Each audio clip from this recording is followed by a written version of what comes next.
What's up, everybody? Bush Hog here. A little bit of camera adjustment from the cameraman there. Back it up some. There we go. Bingo. Looks good.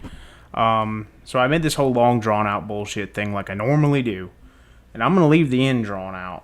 But basically, I have a Lenovo 5 gaming laptop. It's got a Ryzen 5 CPU in it, 4000 series. I can't remember exactly which one, and a 1650 Ti in it. I paid $800 for it, and I love it. The keyboard's really great. The screen, to me, the display is nice. It almost looks better than my display that I have at home somehow. I don't know what the deal with that is. And probably my favorite thing is how nice the audio on it sounds. The speakers, I guess they're Harman. I've never heard of it, but they sound fucking great, and they're loud if you want them to be. But anyway, the problem is that it only came with 8 gigabytes of RAM, and we all know that 8 gigabytes of RAM in 2021 is not enough. Not even close. 16 gigabytes is pretty much the minimum. A lot of people run more than that. I've never seen a need to run more than it, but I don't do a lot of a good amount of stuff on there. So I said, you know what? I'm going to upgrade the RAM. And we all know that by doing that, what kind of things, you're going to be able to multitask more. The computer will probably run generally faster, assuming that you're going from 8, which is maxed out easily, to 16, where you're not going to be maxing it out unless you're really going wild. You're going to see a big difference just in, when you start the computer up and all the programs start wanting to run at the same time. That's RAM related, and SSD, obviously. If you were going from like 16 to 24 or something like that, I don't think you'd see that big of a difference. But what I was curious about is, will I see any difference in an actual game scenario? Will it get any more frames per second for any reason? Now, I said probably not, but hey, let's test it out and see. So I'm going to let y'all watch the benchmark for a minute. We were using the Unigen benchmark. I can't remember which one it's called, but not important. Unigen benchmark. And yeah, after that, we'll recap with my normal rants and raves.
So, interestingly enough, we got a higher score with less RAM, and I checked the RAM.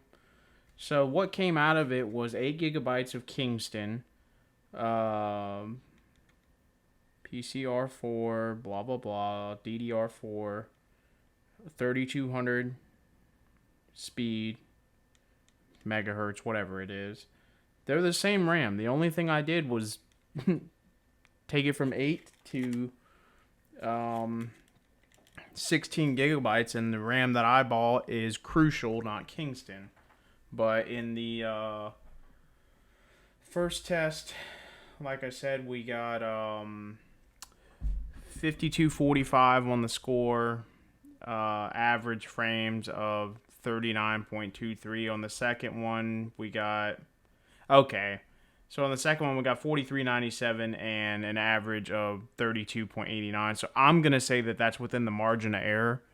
But I guess to conclude, adding more RAM will not necessarily make your game run any faster. What I did notice, though, was that the computer in general is a lot faster because it has more RAM to work with now. So it'll be things like, if you need to alt tab out of a game to look at something on YouTube real quick or whatever, having all those things running, because it used to be, if I had a game running, all my RAM was just taken up.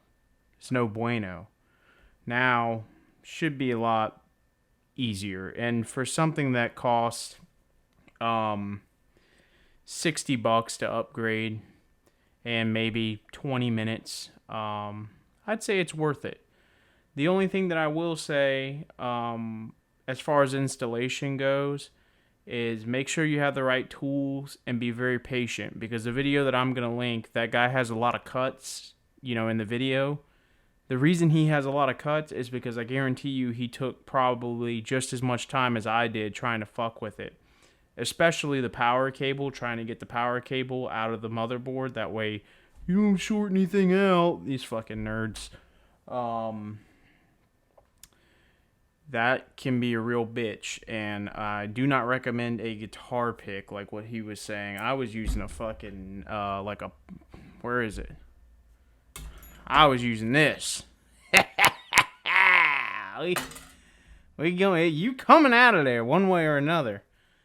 But, like I said, you gotta, taking the back cover off, getting the screws out is not that hard. Popping it open, is not hard, but it's a little nerve-wracking because the guy doesn't show himself popping it open. So you don't know, like, oh, did it just kind of poop, and come right off for him? Or I had to muscle it just a little bit. Like I said, I wasn't using no fucking guitar pick.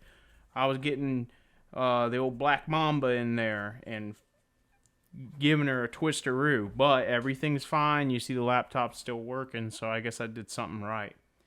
But anyway, like I said, it's a great laptop, and I hope this video somehow helps somebody out. If you're, guess the main thing to keep in mind is that if you're just getting shitty frames per second on a game in this laptop, and really the only upgrade you can do is RAM, or maybe a hard drive, or SSD, but we know the SSD is not going to make any difference. The only performance thing you could do is put more RAM in it. But now at least, unless, I'm wrong for some reason, which that's what comment section is for. If I'm wrong, let me know. It ain't going to make a difference for you put more RAM in it. You're not going to get any more. Maybe on some games, and that's why I didn't benchmark a bunch of stuff, because everybody knows, fucking you can have, like, some games just run like shit. Some games run really well no matter what system you have. Some games scale really well. Like, let's just take like Grand Theft Auto 5 for example. I don't care if you have a 1080 Ti or a 3080 Ti. You ain't getting no more than 100 frames per second on that game, because the game is coded like shit. Same thing for Red Dead. But, take a game like Overwatch or something like that. I don't care if you've got a 1050 Ti or a 3080 Ti. The game's always going to run great, and it'll scale, appropriately. So I figured just one test would be enough. Just to see, like, in general. This is just a benchmark. So anyway, have a nice night. I would say leave a like or a dislike, but apparently YouTube thinks that my whittle... Well, actually, they don't give a fuck about my feelings. It's more so about when they post some bullshit, some big news corporation posts something on YouTube that's not true. You can't look and see that it has a ton of dislikes anymore. Wink, wink. We fucking see what you're doing, dingoes. It's kind of weird that I won't be able to tell my kids that YouTube used to have a dislike button, and they're probably gonna go, well, why? But we're getting into Hogcast territory now, so have a good night, everybody. Thank you for watching.